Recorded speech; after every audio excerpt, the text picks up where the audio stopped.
Hello my lovelies, and welcome to my little cottage by the sea, the place where I love to stitch and craft my way to a vintage inspired and sustainable lifestyle. I had the most amazing good fortune recently and found some fabulous treasure from the late 30s, early 40s. Stitchcraft Magazine number 92. And I knew it was from around that time, but I had to do a bit of sleuthing to find out exactly when this was from. And I identified it as April 1940. So I thought it was the perfect little bit of crafting, sewing, fashion, style, social history that we could enjoy looking at today. Appropriately, and maybe inspired by this crafty magazine from the 1940s, I am wearing my newest knit that I finished, which is a Tyrolean cardigan in Schiaparelli Shocking Pink, although it's looking less bright on camera. I've actually got to put my buttons on, and if I was to knit this again I would actually size it up, and I'm wearing it with my Live to Sew, Sew to Live merchandise t-shirt, which you can find in my shop should you wish to. So with a cup of tea, let's jump in our time machine and travel back to April 1940 to see some of the delights in between the covers of this magazine. And there is one particularly creepy thing. You'll know it when we get there. So here we are with Stitchcraft number 92, and after a little bit of sleuthing I found out that this magazine and this beautiful lady are from April 1940. So the war has just broken out, but at this precise moment, just a few months in, there's not too much of an effect seen in magazines. Rationing, paper shortages, all of those things aren't really coming into force yet. How fabulous is this cardigan here? This is a knitted set, just the style of her on the front. I could sit and look at her for absolutely ages. One of the reasons that I really love Stitchcraft magazine in particular, and it's difficult to get your hands on extant versions. You can of course get PDF versions from Etsy, which is just as lovely, but this is treasure. This is basically everything that the woman of 1940 could need to basically make her life work around her. So that is making her home lovely, making herself lovely, looking after her man, because that after all is the sole function of a woman, or the sole aim that a woman should have. But even though I love all the projects and little articles, it's actually the adverts that I find so fascinating, because this is obviously a time when you didn't have access to as many shops and ready-made goods, and you didn't have the internet, so you would send off for things. And I just love all the adverts and these little sort of coupon-y bits and what you can send off for. This advert here is for Paytons and Baldwin's, very famous brand that knitters would have heard of. But look at how wonderful this illustration is. And then this here: only the fair deserve the brave. They look to you, ladies. Your men expect you to stay lovely and feminine, shining like a good deed in a naughty world. Not always easy. The more reason your unruffled pose should put heart into those round you. More advertising, and we're seeing sort of more kind of army related, more language about the war and doing your bit. And here, great reduction, clearance of pre-war stocks at amazing bargain prices.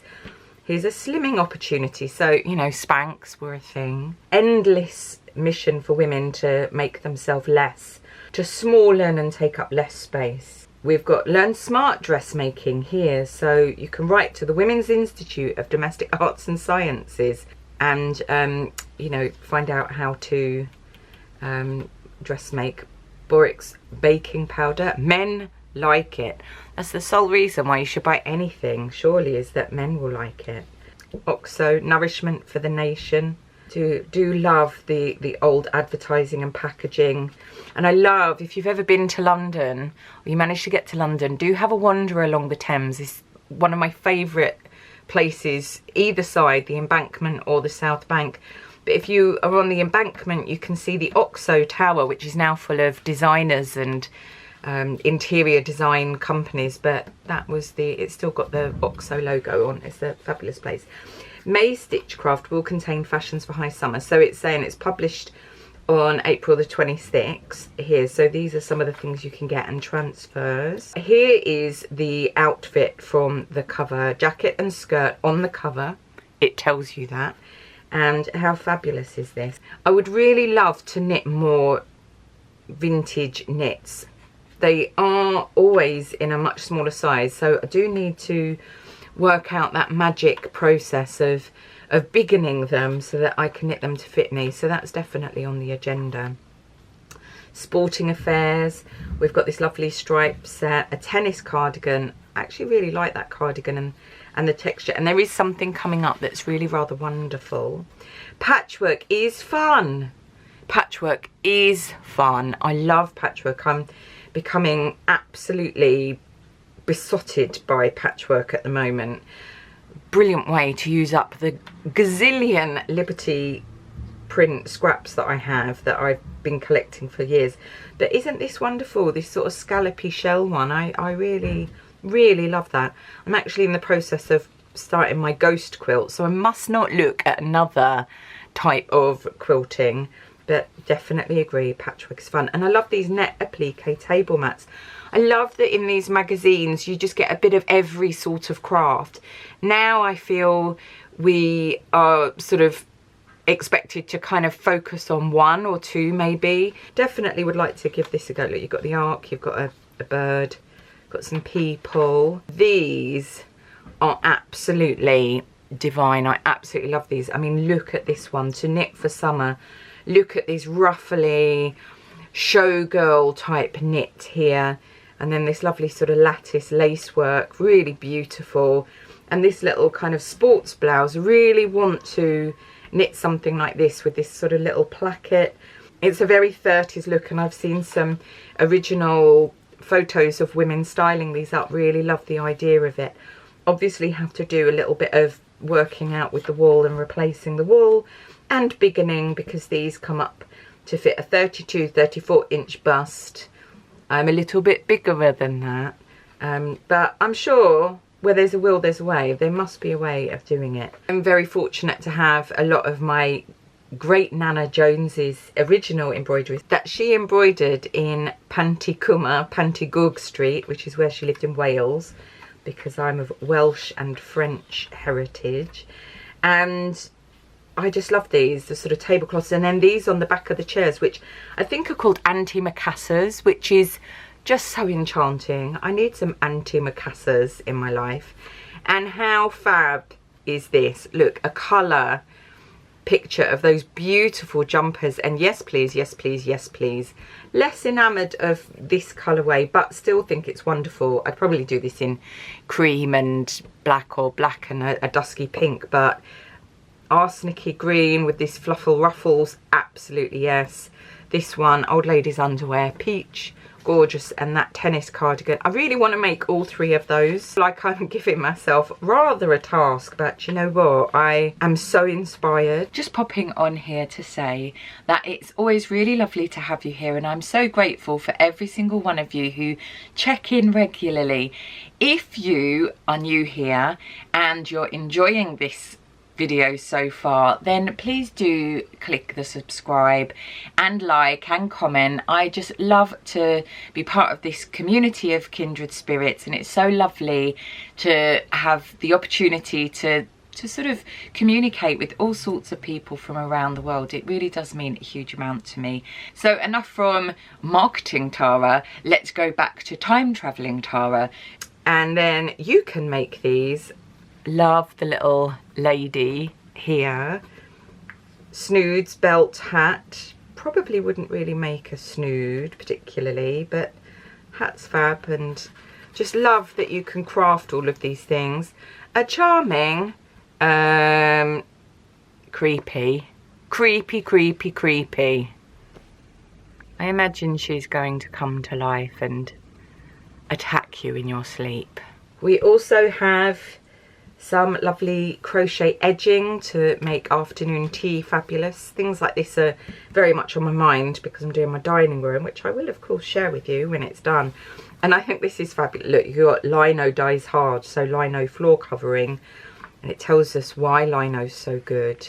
Then these sort of face analysis of this society lady who would have been the most sort of influential, along with film stars, the ladies of society, the sort of baronetcy women, lady this and countess that, would have always been in the magazines and papers. You had Cecil Beaton and Madame Yvonne photographing them, and they would be wearing Elsa Schiaparelli, Chanel, all the beautiful couture dresses, and they really were who people were aspiring to be, alongside people like my beloved Hedy Lamarr. So let's have a little look at what they say about Lady Cynthia Tottill's analysis of her features.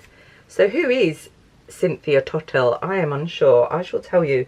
Is the only sister of the 5th Earl of Bandon. She is working as an ambulance driver, so she's doing her war effort. It's especially hard on one's complexion being out in all weathers. I imagine this is what she's saying. And actually this is part of an advert for Pond's cold cream and Pond's cream. And she says, "But Pond's creams are a splendid standby. They keep my skin in perfect condition." It's like you're talking to her, clearly. So they're saying the analysis of her face is that she's got a heart shaped with a broad, smooth, very white forehead. Eyes are starry, dark, slightly almond shaped, fringed with long, silky, dark lashes. No lines or wrinkles at corners, because that would be the absolute end of the world. Her nose is short and straight with very smooth white skin, no coarse pores or blackheads. Good to know. Mouth wide and sensitive with well-shaped lips. Chin short yet firm and rounded with smooth velvety skin. No sagging lines or blackheads. This seems to be a thing. Good that she doesn't have those. That would be disastrous for the Tothill family. Hair dark and lustrous, a perfect foil for Lady Cynthia's attractive features and peaches and cream skin. And then it goes on to talk about why Pond's has made her so fabulous and why it's so useful. And there's a little picture of her in her ambulance gear there.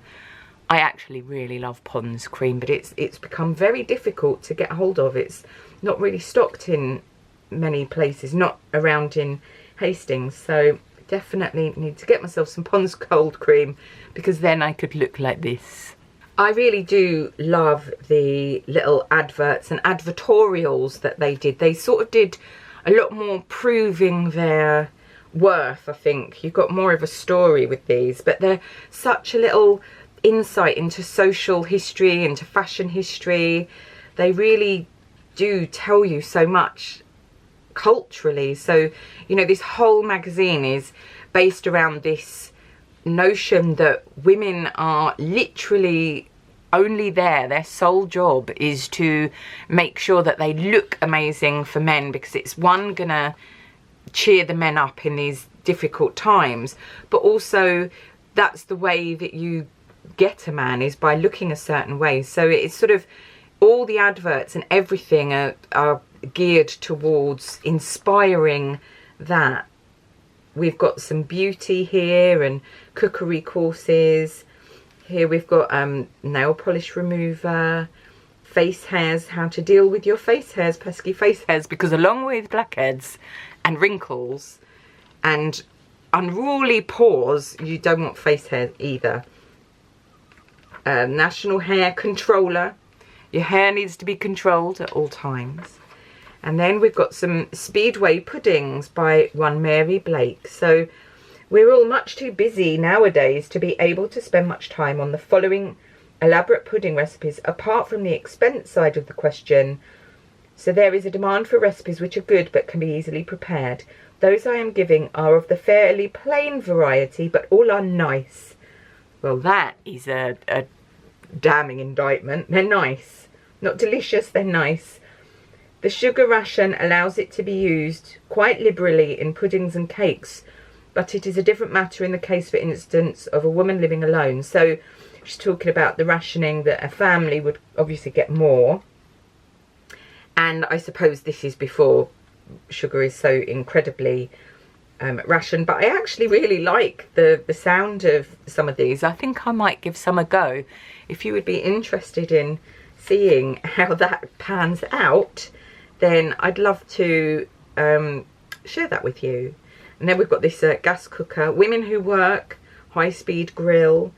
And I love actually looking at this magazine and going through the adverts and so on, because I really love reading interwar books, really, and especially books published by Persephone Publishing. They're really beautiful books, and quite often they're talking about a lot of these things. They're coming from that same point of view, but for lots of the authors who are writing those books, those stories, they're sort of trying to get out of the constraint of simply being eye candy for men, or being there to make men's life nice and comfortable. And I'm loving a lot of the stuff in here, but I'm looking at it from I want my life to be nice and I want my life to be comfortable. Never mind the boys. Your child's health is at stake. Milk of magnesia. My great aunt, who was rather eccentric, was always talking about milk of magnesia. She also made me have a spoonful of castor oil every single time I went to her house, which was traumatizing, to be honest. So here, more beauty. We've got guard against the flaws of acid skin. Here's a new and truly effective way to keep your skin young and lovely. These unique creams do externally what milk of magnesia does internally. So have your milk of magnesia and stick your milk of magnesia cream on your face, and you too can prevent acid skin. Just another one to add to that list of unruly pores, blackheads, wrinkles, and hair sprouting out of your chin. Nobody wants that, do they, in 1940? Then here we've got Jax the Boy, Spava the fabric. All the nice girls love Spava and her sister fabric, Sparno Crease, Spava Spun and Spava Silk. So actually this would be a type of rayon, a viscose that is being advertised here. Those sort of lovely cold rayons. How wonderful to be able to see some of these. And this is particularly based in Manchester. But how lovely. Love, love, love. I mean, the 30s is really my favourite place for fashion and style. I hope you've enjoyed looking at this little slice of fashion, social, cultural history. I get so much inspiration from this type of publication, and even though I myself don't dress as if I've stepped out of one of the pages of these magazines, I'm not looking to recreate an as accurate as possible 1930s, 1940s, whatever outfit. There are people who do that and they look absolutely amazing. I still get a huge amount of inspiration and ideas, and a lot of my reference points are vintage inspired. They're from magazines like this, and I tend to build these stories and build up outfits that go with the stories, with all these kind of references from these sort of points in time. I do love a bit of time traveling with my sewing. I hope that you've enjoyed this little look at Stitchcraft and are not too scared by that creepy AF doll. As ever, my lovelies, thank you so much for taking the time to spend the time with me here in my little cottage by the sea. It's always so lovely to hang out with you, and I look forward to seeing you again. Till next time, bye.